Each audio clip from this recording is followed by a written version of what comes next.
How you guys doing? Welcome back to Cash's Conversation Corner. I'm your host, Cash, and I'm gonna be just kind of going over a whole bunch of stuff today.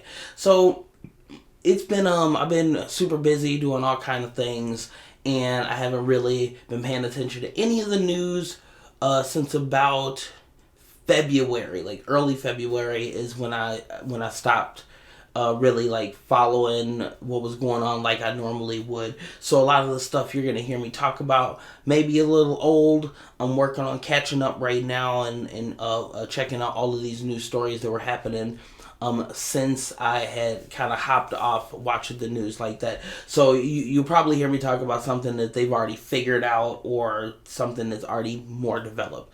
So do remember that. And the other thing is, this is just like my free form show. I got a couple other shows going on. Like I said, I haven't been doing anything for a while because I've been working on two other shows. One called KOGTV, which is a video game show that I do, and KOATV, which is going to be like an anime show that I do where I talk about anime and stuff like that. Same with the gaming. So I've been kind of really focused in on that lately. So that's why I haven't been putting anything out, but I'm going to start kind of putting stuff out. The last time I was going to do a video, I was talking to a friend of mine here in town, and we were discussing whether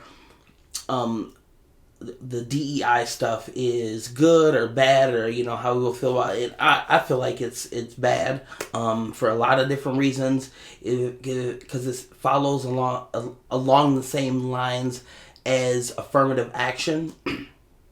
So affirmative action. I'm surprised that I knew so many African American people growing up who had no idea what affirmative action is, or was, or how it worked. I'm in my 40s, and there's still people that don't know how affirmative action works. And it's kind of crazy. So let's see.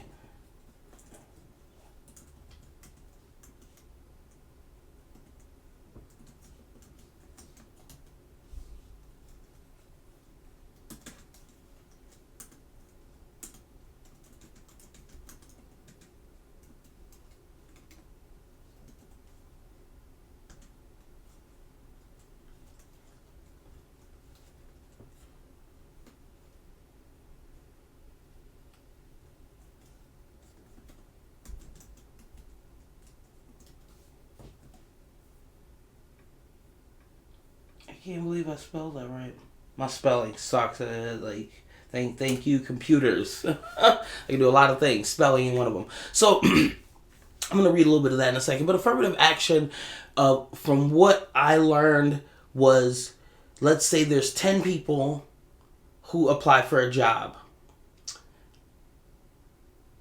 3 of those people are African American. The rest are of other races. So the top 3 people who are going to get this job out of these 10 are not these 3 African American people. So we say, look, I'm just going to keep it easy. These 3 African American people scored the lowest. They were the 3 lowest. And then there was not African American as the 3 highest.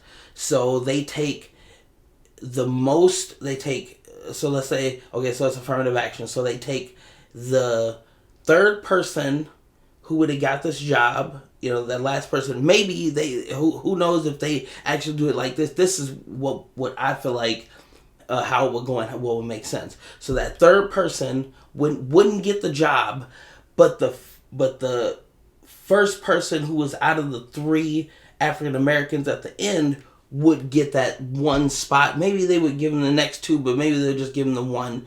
So that's what I my perception of affirmative action is. So it's like, okay, so we're giving this person a chance, but it's like, it's that whole, it goes a lot of different ways. But the one thing that gets me is that person is now in a position that they're not qualified for. Somebody somewhere along the line either told them or made them feel like they were qualified for a position that they weren't. So not only are the new people in the people who have to work with this person are going to be trying to teach them and get them up to speed, they are going to think that they're being picked on because everybody's trying to tell them how to do the job better. And they're going to feel like, oh, well, they're only doing it because I'm African American. And it's like, okay, well, that's how that winds up getting perceived. So it's like, no, it's because you weren't qualified for the job, but they gave it to you anyway. So now I have to kind of go over things with you even more. And I feel that same way too. Like, I don't want to have to work with somebody who isn't qualified, but they're there just because they were a certain race. I'm not going to say that I'm some kind of genius. I actually think that I'm not very good at a lot of things, and it takes me a while to get to a good point. My learning curve is much higher than most people, and I have to try really hard to be able to get something accomplished. So when I work that hard to get it accomplished, it sucks to have somebody who is next to me who has no idea what's going on. And it's like, well, how'd you even get here when I had to work as hard as I had to even get to this point? So that's my whole thing on affirmative action. So let's take a look here. I think we can close. Yeah, we can make this bigger, right? Okay. All right, so yeah, see, I spelled it wrong, and Grok figured out exactly what I was talking about. So it is, let's see, so let's go ahead and just read a little bit here. So affirmative action refers to policies designed to boost opportunities for historically disadvantaged groups. Think racial minorities, women, people with disabilities, in areas like jobs, education, government, contracts, and so on. It started in the U.S. with President Kennedy in 1961. Man. Yeah, well, it's not good. Let's see. How it works. In practice, it's ranged from hard quotas, now illegal, thank goodness, to softer goals or plus factors. For example, colleges might weigh race in admissions to diversify campuses, while employers might target out the underrepresented groups. It's not about hiring unqualified people. Merit still matters, but about opening doors that were slammed shut by history. See, yeah, that's okay. So they're trying to say that what I just said was wrong.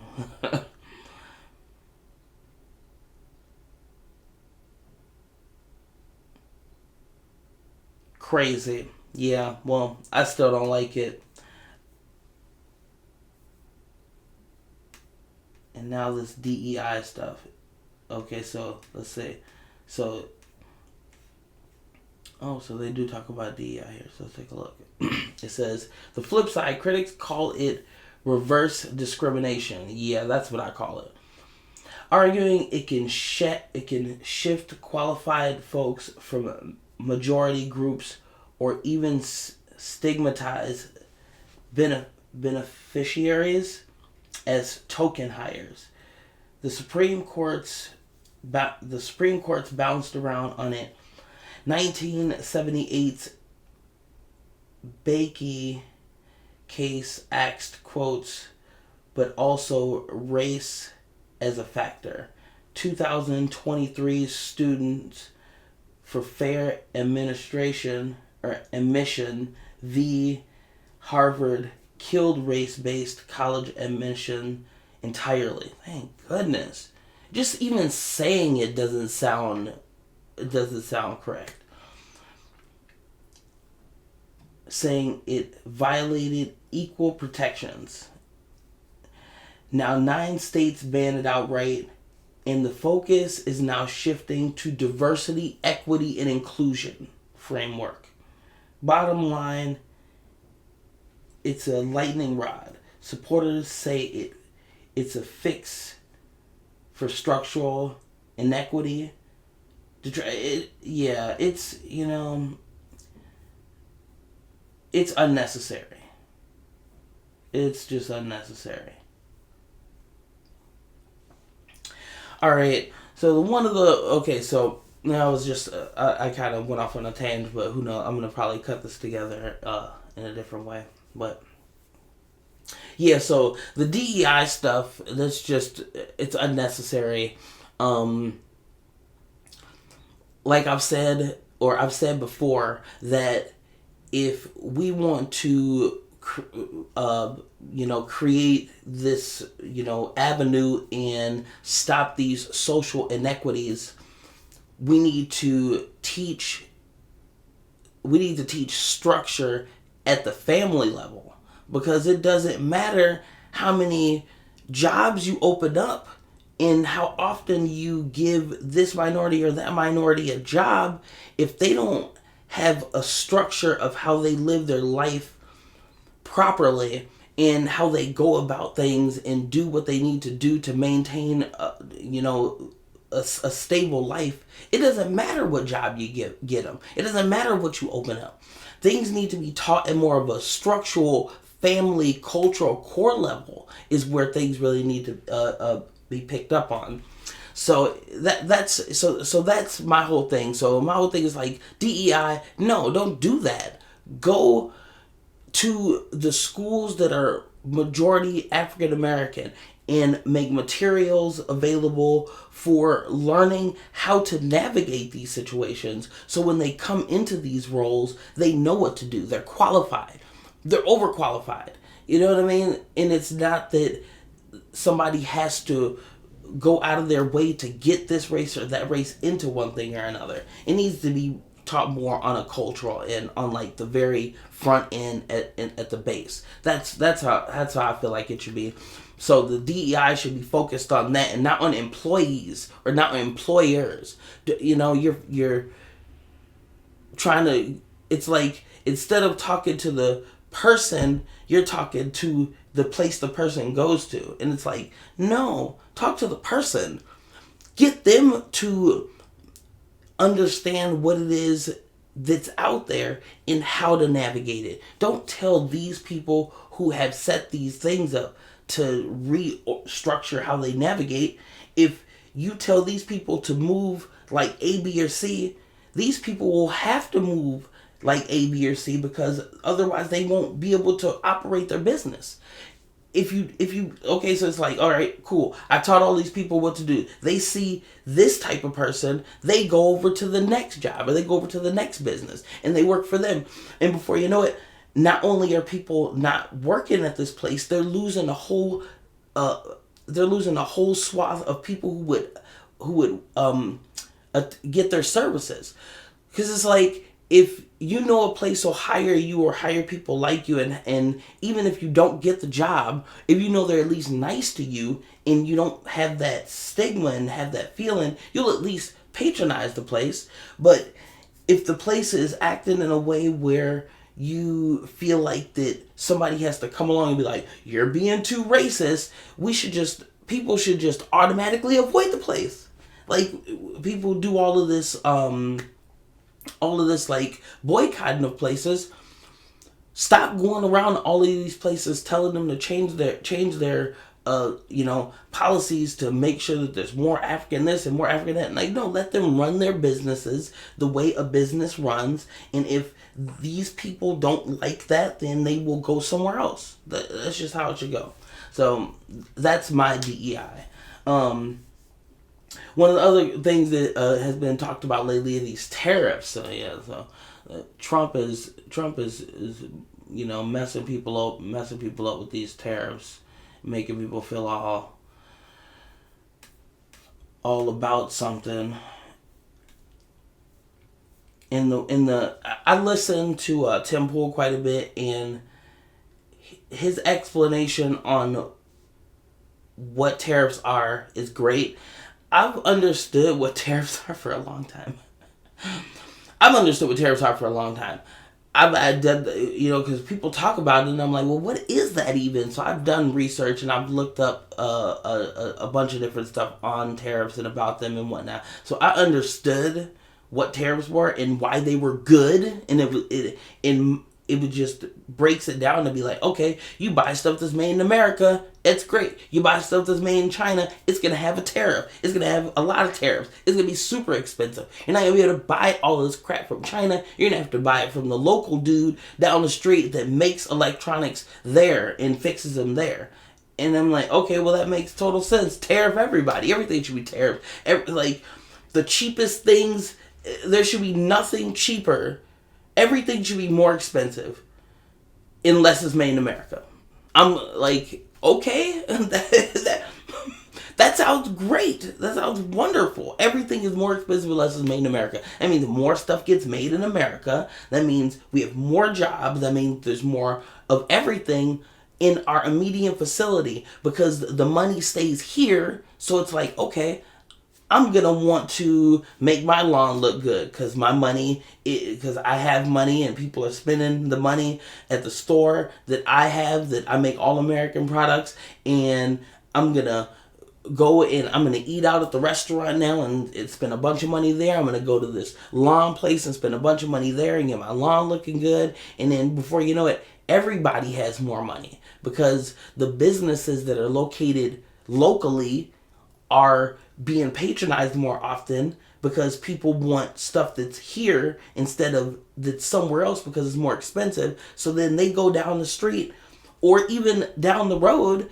and buy something there. And that person's like, oh, you're from over there? Oh, that's awesome. I'll come check your store out.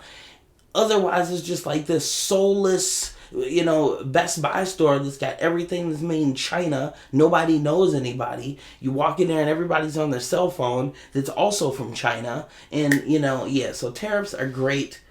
You can't explain to me why tariffs aren't good. Like, you just keep, like, you can't. It doesn't make sense to me. Why you would want the stuff in America to be not bought, and, like, why would you want other countries to make money off of us and not we make money off of each other and make our own neighborhoods and streets look better.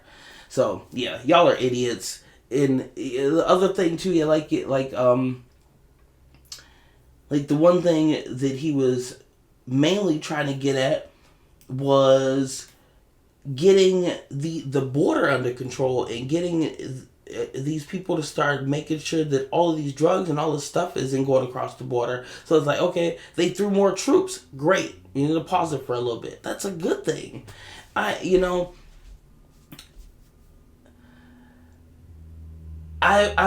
come to this point. I've come to this point where I just don't even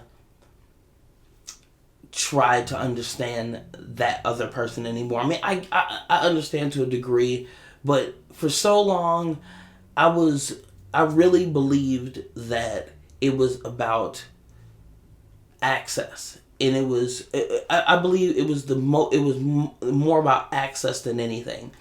And I thought to myself, like people like I'm just gonna say Nicki Minaj is the one that I always think of, the way she acted during the whole like presidential election and all that stuff. And it's like I think to myself, these people have to know that they are doing something that's negative or something that isn't gonna be received as a good thing. Or another way to look at it, just how can you be so blind to these facts? And I just said, I would say to myself, like, they know, they just are ignoring it, and they're doing A, B, or C, because of the money or whatever, whatever it is. That's why they're doing it. They're not doing it, because they're not doing it because they actually believe it.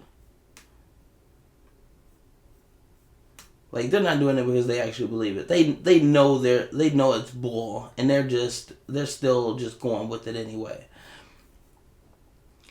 No, that's not it. That's not it at all, man. Because I've had a couple personal experiences recently that has opened my eyes and said that as dumb as I think I am, as stupid as I think I am, I am a hell of a lot smarter than so many people that I really gave credit to in my mind. Like, this person has intelligence. This person, has some type of like smart that's above what I have. And no, man, no, that's not true. These people are idiots. Like, I'm surrounded by a whole lot of stupid people. Like, a whole lot of stupid people. Because one of my big things is that screw whatever is being said online by all of these political people and news people and stuff like that. Just use your head and think about the things that are in front of you for a couple of seconds and the stuff that's being presented, and you can't tell me that if you think about it, that it all fully falls into line and makes sense. Like, no one side is saying everything that makes the most sense. But the thing that kills me the most is the Democratic Party this time around during the presidential election was off the freaking charts. I mean, they had those girls in those booty shorts dancing around. I mean, if you couldn't see what was going on and you're still oh man, it's just like, I can't even believe that I share any type of space with people who have any positive thought towards the Democratic Party after this whole thing. Man, I did look and see that they're losing percentage points or whatever, or likability or whatever the heck it is. They're losing on that. But that really doesn't, like, that's, that's beside the point, because just the fact that they have any likability whatsoever is just mind-blowing to me. Like, who are these people? But they're people I know. They're freaking people I know. What I was talking about earlier, as far as like my whole mind being shifted, the person, I knew this person. This was the oldest friend. I had to be his oldest friend too. I had to have been his oldest friend. There's no thing. I taught this kid how to ride a bike. That's how long I've known him. He didn't know how to ride a bike. I taught him how to ride a bike, and I don't think he had any other friends beside me at the time. And this person decided that we aren't friends anymore because I like our current president. I'm friends with him. Well, used to be friends with him on Facebook. I posted a good amount of stuff. A lot of it. I posted a few things during the presidential election, messing with people, trolling and whatnot.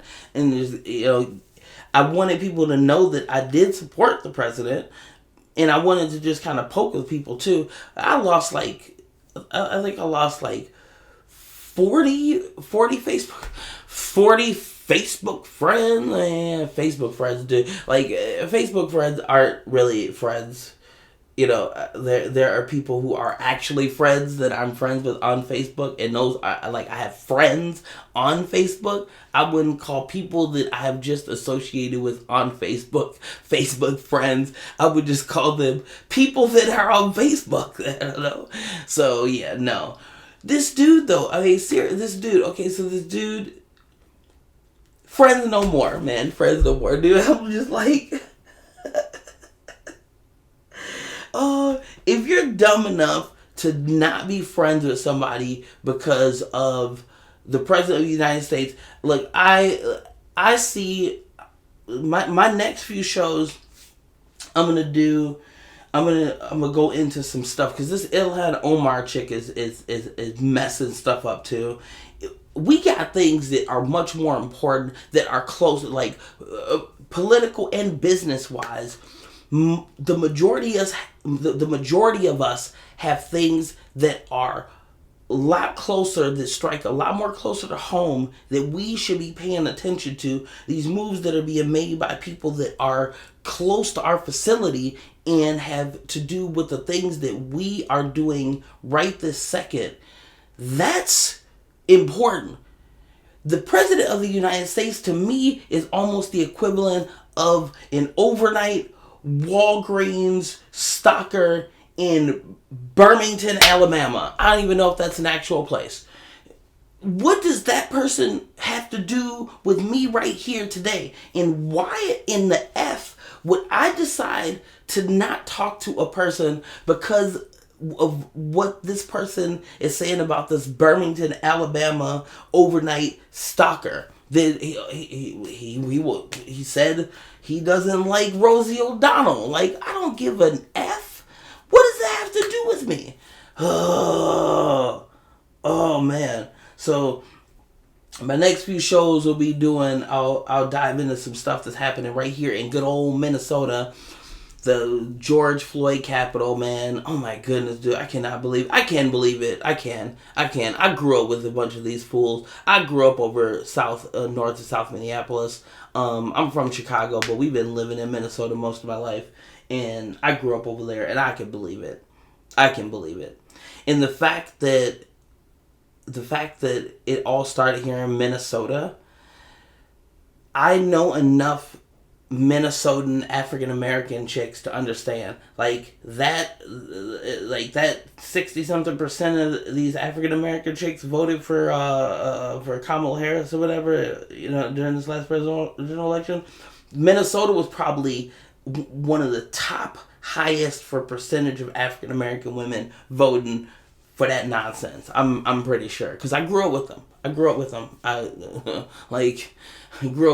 to them. They all the things, like that Letitia James, dude. Letitia James. Yeah, I grew up with her. I grew up with like 3 of her. There was like 3 of her throughout my life. Like, y'all don't even understand. Most of this stuff that y'all hearing, like, in there's gonna be a whole bunch of African American people, prominent African American people, who are going to say exactly what I'm saying and getting 1 million views. This is nothing new. This is nothing new to us. Like, we've been hearing them say this type of stuff since we were kids. And that is why it's being shouted out so loudly. And for whatever reason, they're accepting it, and they're coming out of Minnesota. I guarantee you, man. There's a few of them coming out of Minnesota here that are probably going to other places, wreaking havoc with the same line of thought as that Letitia James and all that other nonsense. It's nutty, man. Crazy stuff. Okay. Well, I'm going to go ahead and wrap it up here. I do appreciate you guys joining me here on Cash's Conversation Corner. And like I said, I don't consider myself smart. I look stuff up. I'm on the computer here. I watch Tim Pool, and I watch Alex Jones, and I have every news. I'm Facebook, YouTube, and even on my TV, I got all the news stations are liked, and I keep them on notification, like CNN, CBS, MSNBC, Fox. Because I want to hear, it gotta hear, ground news.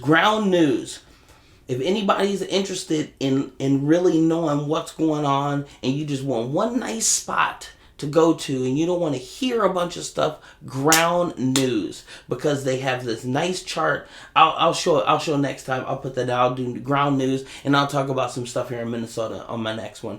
But ground news is great. Check it out. Otherwise, thank you again for joining me on Cash's Conversation Corner. You guys take it easy. Please leave me some comments. Comment away. Please do. I'll try to hit back as many as I can. And if I don't, what I'll do is I'll make a video and talk about the stuff that was in the comments. So thanks for joining me, guys. And y'all have a great day. Try to stay safe and stay happy and stay humble.